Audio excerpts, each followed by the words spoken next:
At Volvo, safety's in our DNA. So our approach to safety is holistic. It encompasses the entire transport solution. The ways we work to create a safe, autonomous solution is, first of all, it's the way we approach our processes. We don't take the next developmental step until this step is safe and secure and we know where we're going. Our sign-off process is simple.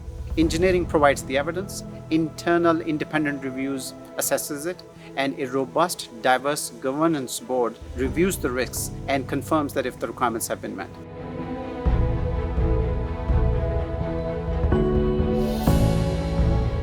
Every design and engineering decision for this truck has been made with safety in mind.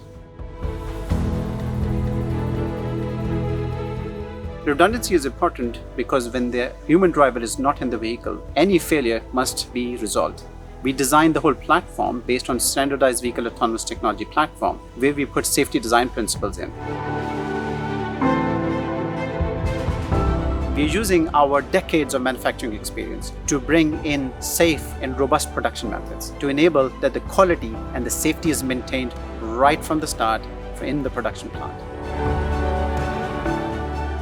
So it's not just about the vehicle, it's beyond the vehicle. It's how we train our vendors and providers and maintenance technicians. It's how we perform our inspections procedures. If I'm a first responder and I'm approaching a disabled vehicle, what do they want to see? Safety doesn't begin at the front bumper and end at the back bumper of the vehicle. It's the entire ecosystem I'm creating.